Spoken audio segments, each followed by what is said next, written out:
રાજગરો અમરનર્થ કહેવાય। ઉપવાસમાં પણ ખાવામાં કોમ લાગે। પાસ કર્યો હોય, અપવાસ કર્યો હોય તો બસ શેકી દેવાનો એટલે ધાણીની જેમ ફૂટી જાય। રાજગરાની ધોણી આવી।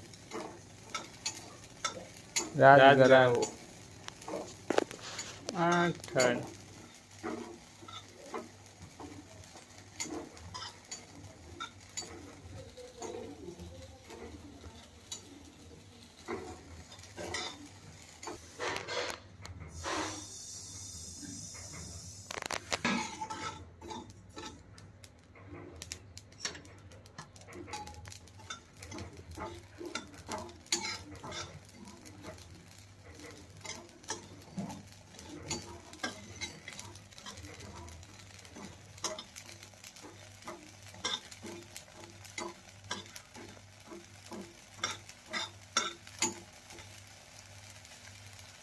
All right.